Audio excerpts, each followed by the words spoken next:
Well, essentially, this just dropped. The reason why it just dropped is moments before Texas Republicans, who remain in the state, actually went to the House.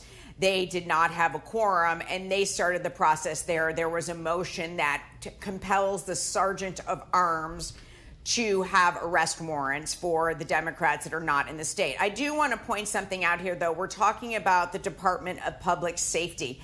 That's the Department of Public Safety in Texas. So now you have the issue of whether they will leave the state of Texas and go to Illinois and try to arrest them there. This brings a whole host of new issues. This is generally why when Texas Democrats flee, when they leave, they go to states with Democratic governors. And Governor Pritzker was with the Democrats outside of Chicago last night, where he said he will do everything he can to protect the Democrats. So this is a very large development. Now, the question is if DPS crosses state lines. It is fascinating that these Democrats in Texas went to essentially sanctuary cities to get away, when all they needed to do to deny the Republicans' quorum was leave to anywhere. They could have gone to Arizona, they could have gone to Nevada, but they all went to extremely blue cities. Did they see it coming, Julie? Well, I think this became more and more clear when this was the first bill that was going to be considered in this special session. I mean, Governor Pritzker said last night he started talking to them back in June. It was really laid out last week when a group of Democrats went to New York, a group of Democrats went to Chicago, and a group of Democrats went to California. So you could see them laying the groundwork here for a quorum break. The bottom line here, though, is that the Republicans have the majority. So how long do you stay out? In 2021, when there was a quorum break, that was over a voting bill. That was 38 days. So you've got to keep an entire group together. School is starting in Texas. This session goes another 2 weeks. Somebody's child could be getting married.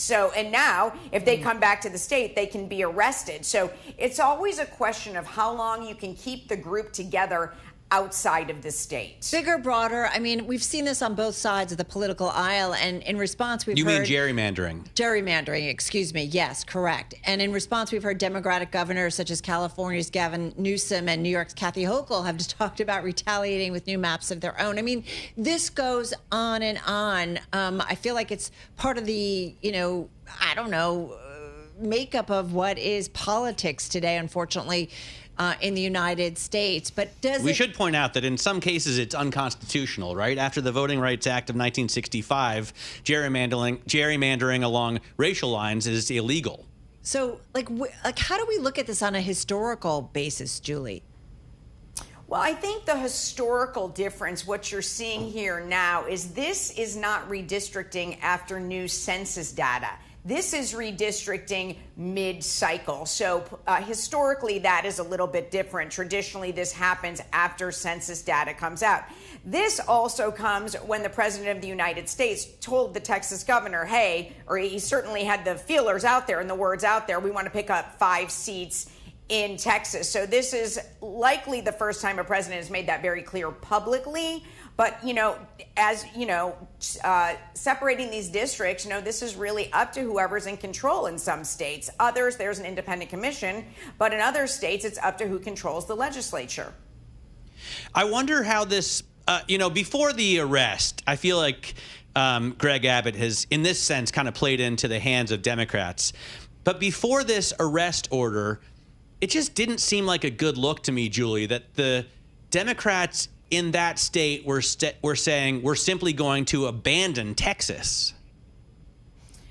That's certainly a risk that happens when there is a quorum break. Now, a lot of them have been coming back with, no, we really wanted to vote on flooding. However, redistricting came up first on the agenda. But the bottom line is what the look is, we'll go over for the next weeks or so. But at the end of the day, when you talk about tools in the toolbox, the biggest tool that you can have is the majority, and Republicans have the majority. So eventually, when they go back to vote, Republicans control both the House and the Senate. Right. So bottom line, is this just kind of a little bit of a show on the part of the Democrats? And that bottom line, they're going to have to come back and it's going to have to just play out like it is because Republicans have the majority? Well, Governor Abbott can call as many special sessions as he'd like. You can call them over and over and over and over again. Back in 2023, there were several special sessions about school choice. So he can call them over and over and over again. What recourse do Americans have in all of this? You know, we're the folks that actually vote and we live in these districts. I mean, what recourse do citizens have? Or it's out of our hands because it's based on census data? Well, I mean, I think citizens have the recourse that they have in any situation. A, they can vote, and B, you can call your lawmaker. But at the end of the day, when your legislators are voting on this, you know, and oftentimes it can go down party lines, I think that's something that voters are used to at this point. I've been following this story with interest, but do they have to leave the state of Texas to break quorum? Couldn't they have just gone to like the stockyards in Fort Worth? Well, they can't. They have to leave the state because if they're in the state, they can be arrested.